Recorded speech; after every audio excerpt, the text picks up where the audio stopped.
Shalom, shalom, bien-aimés dans le Seigneur. Recevez la paix, la joie, l'amour de notre Seigneur Jésus-Christ. Ce soir, quelle que soit l'heure que vous allez écouter, matin, soir, alors, le Saint-Esprit est en train de me dire quelque chose que ça répète. Et là, je dois le dire. Parce que si je dois regarder ou penser, qu'est-ce que l'autre va penser et tout, on va pas avancer. Vu que nous sommes tous appelés, parce que nous sommes tous appelés. Maintenant, les appels divers sont différentes, voilà. Il y a d'autres qui sont appelés dans un ministère, il y a d'autres qui sont appelés vraiment, qui ont leur appel et qui doivent fonctionner. Il y a d'autres qui sont appelés, mais disciples. Nous sommes tous des disciples de Christ. Alors, il y a cette vidéo, c'est spécialement pour les hommes de Dieu. Spécialement pour les hommes de Dieu. Alors, si nous lisons, avant de dire ce que je dois dire, on doit lire la parole de Dieu. Et là, je crois que sur cette base de la parole de Dieu, nous allons aller de l'avant. Colossiens 1, verset 24, jusqu'à la fin. Donc, je lis la parole de Dieu. Je me réjouis maintenant dans mes souffrances pour vous. Et ce qui manque aux souffrances de Christ, je l'achève en ma chair pour son corps, qui est l'Église. C'est d'elle que j'ai été fait ministre, selon la charge que Dieu m'a donnée auprès de vous, afin que j'annonçasse pleinement la parole, le mystère caché de tout temps et dans tous les âges, mais révélé maintenant à ses saints, à qui Dieu a voulu faire connaître quelle est la glorieuse richesse de ce mystère parmi les païens, savoir Christ en nous, l'espérance de la gloire. C'est lui que nous annonçons, exhortant tous les hommes et introduisant tous les hommes en toute sagesse, afin de présenter à Dieu tout homme devenu parfait en Christ. C'est à quoi je travaille, en combattant avec sa force qui agit puissamment en moi. Alors, nous avons lu en Corinthiens. Pour ceux qui ont la Bible, vous allez reprendre la Bible et vous allez relire sur ce passage-là et méditer. Mais bien aimé dans le Seigneur, il y a des personnes aujourd'hui qui mettent leur nom et qui ajoutent le ministère. Mais la Bible nous dit que Christ est la tête de l'Église. Et nous sommes l'épouse de Christ. Alors, comment toi, tu peux venir mettre ton nom et mettre un ministère? Je fais l'exemple. Prenons l'exemple de David, ministre. Bon, toi, tu t'appelles David. Donc, c'est dit que tu crées le ministère, c'est dit que tu as eu ton appel et tout. Maintenant, tu pars faire le ministère. Mais quand Dieu t'appelle, il te donne ta part. Parce que nous sommes des co-héritiers. Et ce n'est pas le ministère de quelqu'un. Tu as ton appel que tu dois fonctionner dans le ministère de Christ. Parce qu'il est la tête. Et toi, tu mets David ministre. C'est-à-dire, tu prends ton nom et tu ajoutes ministre. Donc, c'est ton ministère. Homme de Dieu, j'ai envie de te demander, tu es mort pour quelqu'un? Tu es mort pour quelqu'un? C'est Jésus qui est mort. Et dans le passage de Colossiens 1, là, verset 24 jusqu'à la fin, Paul qui a écrit presque la majorité, c'est-à-dire les trois quarts du Nouveau Testament, lui-même, il dit qu'il est prisonnier de Christ. Lui-même, il dit qu'il est prisonnier de Christ. Pourquoi Paul n'a pas dit Paul ministre? Lui qui a reçu plus de révélations. Pourquoi il n'a pas dit Paul ministre si c'était possible à dire? Mais regardez les ministères, c'est-à-dire que Dieu te donne le ministère, c'est-à-dire qu'il te donne la base. Pour le travail qu'il veut faire là, il te donne le nom que tu dois mettre.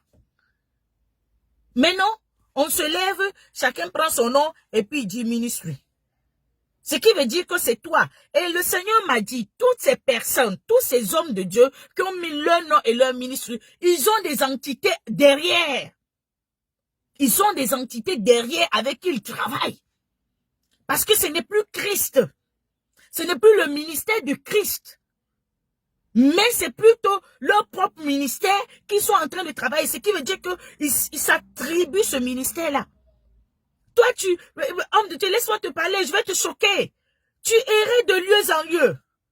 Tu étais perdu, à la merci du diable. Le Seigneur Jésus meurt, son sang, il envoie quelqu'un venir te racheter. Son sang coule et il te rachète. Maintenant, il te donne une part dans son héritage. Il dit, viens m'aider à conquérir le monde. Moi, je suis venu faire ma première part. Toi aussi, viens faire ta part dedans. Et toi, tu viens t'attribuer le ministère.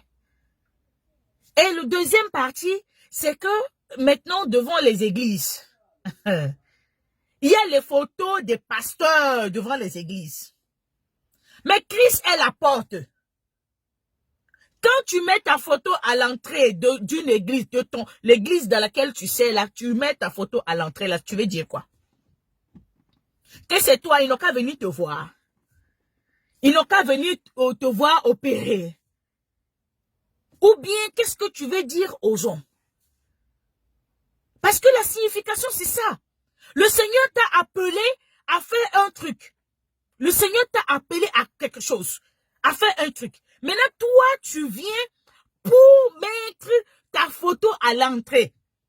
Ce qui veut dire que tu empêches le Saint-Esprit d'opérer. Tu es en train de dire, parce que le problème, c'est quoi? Le problème, c'est le monde spirituel. Bien aimé, nous sommes appelés là. On doit faire attention, hein, parce que le monde spirituel nous regarde. Le problème, c'est le monde spirituel. Le problème, ce n'est pas les fidèles et autres. Non, c'est le monde spirituel. Et ce que le monde spirituel te regarde faire là, eux, ils captent. Tu es là, tu as mis la photo à l'entrée. Le monde spirituel dit, ah, ok, ici alors nous, on peut rentrer pour jouer. On peut rentrer pour distraire. Tu vas me dire, ah, mais j'opère, j'ai l'onction et tout. Oui, tu as l'onction, parce que Dieu ne reprend plus. Ce qu'il a donné là, il ne reprend pas. Tout était déjà fait. Tout est déjà fait et puis il s'est reposé. Nulle part dans la Bible, on a dit que après les 7 jours, après le repos de Christ, après le repos de Dieu, Dieu s'est levé encore pour travailler. Non. Ta vie est déjà bâtie. Donc, tu es juste en train de marcher. Tu es juste en train de marcher. Bien aimé, je veux vous exhorter parce que nous sommes à la fin. Jésus-Christ est à la porte. Jésus est à la porte. Étant donné qu'il est à la porte, il appelle à tout le monde. Celui qui a oreille pour entendre n'a qu'à entendre. Et les bien-aimés, je vous en prie, vous les fidèles là, cherchez votre Bible là. Méditez jour et nuit là. Ne suivez pas les hommes de Dieu bêtement. Si un homme de Dieu te dit quelque chose, demande, c'est écrit où? Nous avons l'habitude d'enlever les choses dans leur contexte. Les choses dans leur contexte. Et puis on dit non. Demandez où? Le Dieu que nous servons. Le Dieu que nous servons là. Il est un Dieu jaloux. Il ne partage pas sa gloire. Parce que quand tu mets ton nom et tu mets ministère, ce qui veut dire que tu t'attribues cela. Et pourtant, tu n'es pas mort pour quelqu'un.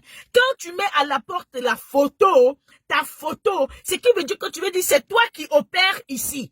Et pourtant, c'est le Saint-Esprit qui opère. Et le Saint-Esprit opère avec quoi? La parole de Dieu. Et nous opérons tous avec quoi? Au nom de Jésus. En quel nom? Au nom de Jésus. Parce qu'il dit qu'il a reçu tout nom. Au-dessus de tout nom, il a reçu tout pouvoir au-dessus de tout nom. En son nom, tout genou fléchit et toute langue confesse. Et c'est en son nom que nous faisons le miracle. C'est au nom de Jésus que nous faisons le miracle. Et ce n'est pas nous qui faisons le miracle, bien-aimés. Je dois vous dire ça, ce n'est pas nous qui faisons le miracle. Nous sommes juste un canal. Nous sommes juste un canal que on utilise pour faire le miracle. J'ai fini ma part. Maintenant, je suis en paix avec moi-même. Donc, celui qui a oreille pour entendre n'a qu'à entendre. Que Dieu vous bénisse.